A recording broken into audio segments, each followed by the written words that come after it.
look at approaching worksheet number 3, arrays and object references.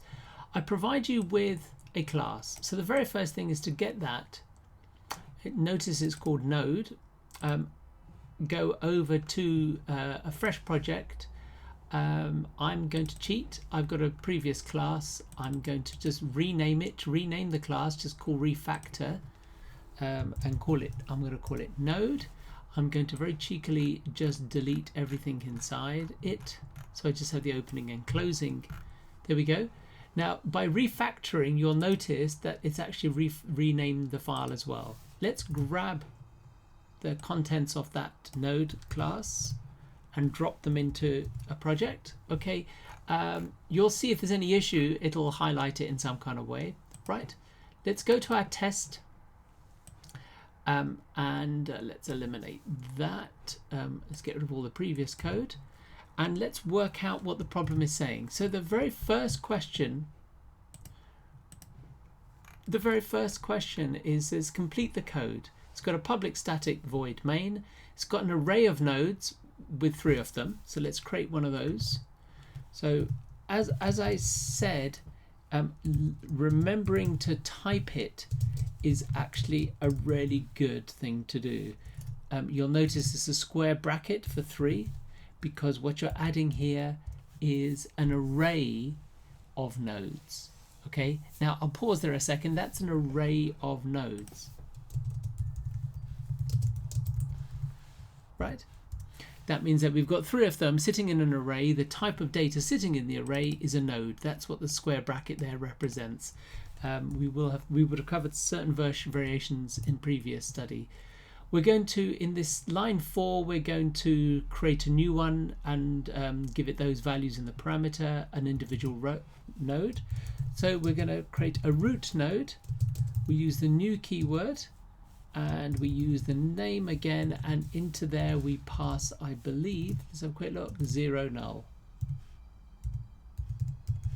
Okay. So what you'll notice with IntelliJ is that it puts the ID as 0 and is null, just in case you can't keep on going back and checking what the values are that you're entering in this constructor. So there's one constructor.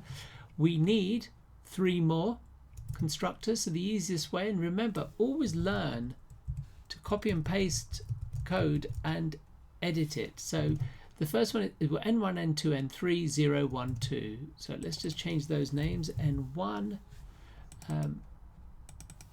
N2 and N3, and we have said the IDs are 0, 1, 2, I believe. 0, 1, 2, that's right. Okay, so that's the first steps. We've created a root node, which is an object from this class. Now this has in there a very interesting link. This is going to feature a lot in later on in the semester. So I just want to pause 2 seconds and just say, notice inside the node I have a member variable of type node, and it's called link node. And this is a mechanism of connecting up nodes and pointing to each other. From your point of view, just get used to looking at something like that and seeing it as something that's going to come back to you. All of the next node, all the link nodes, notice are just empty. Right, we're not doing anything with it at this stage.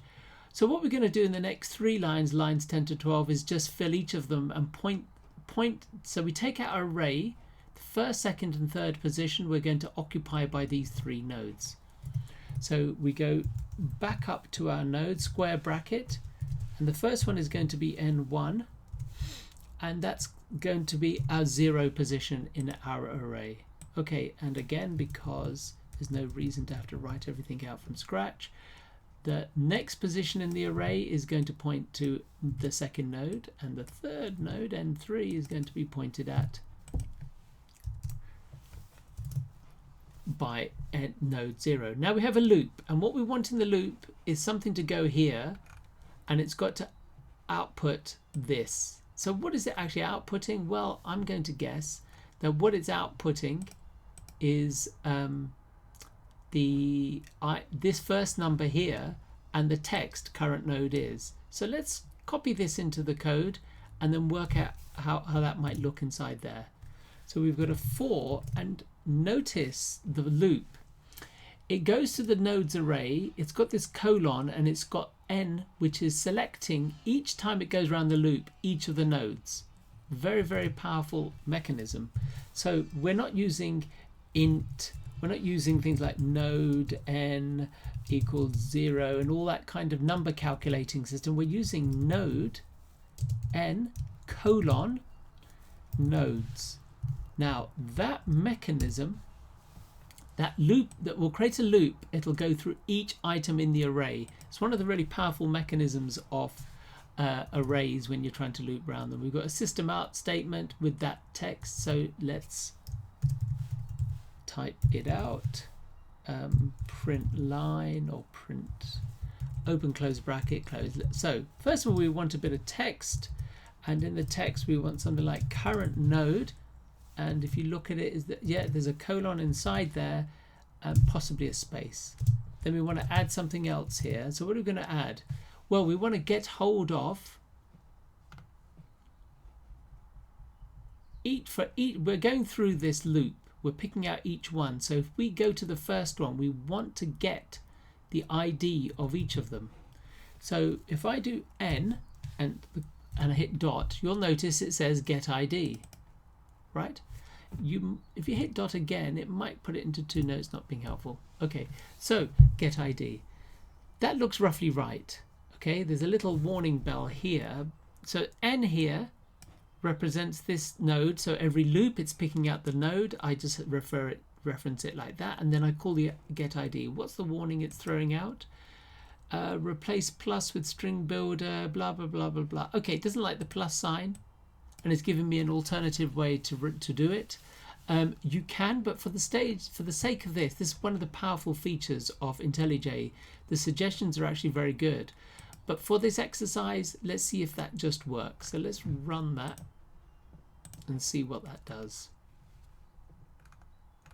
Oh, it didn't like that.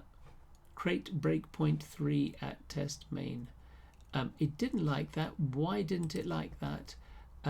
Do we have any information inside there? So that's roughly on the right lines. Let's see if I can just fix this, because this is a problem and a question that you might have yourselves. The most obvious answer to this question is just to double check that node is working correctly.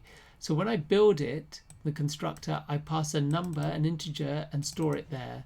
So when I get the ID, I'm returning the ID, okay, and that's returning a number. So my guess is this is where the problem is, right? So the easiest way always is to just cut out code that you think might be a problem and just see if that works, right? So this is now introducing you to a concept which you need to develop. How to test your code where the errors are, what mechanisms. I'm going to guess that the problem is on this line, and that's the strategy I'm taking. Let's run it. Should just say current, current, current. If there's another error, which there is, then the problem is elsewhere. Exception in main, array out of index issue at test line 16.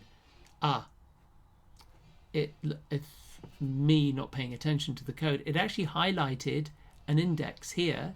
So the problem wasn't down here at all. So I can undo that change. Right, so that's not the problem. Look here. I've only got 3 items. And they should be 0, 1, 2. There's your 3 items. By using the number 3, I have gone out of bounds. So here I was telling you about how to work out the problem. And it gave me, IntelliJ actually told me, it's an array index out of bounds. And it actually pointed to the issue. Oops, let's not click on it for the moment.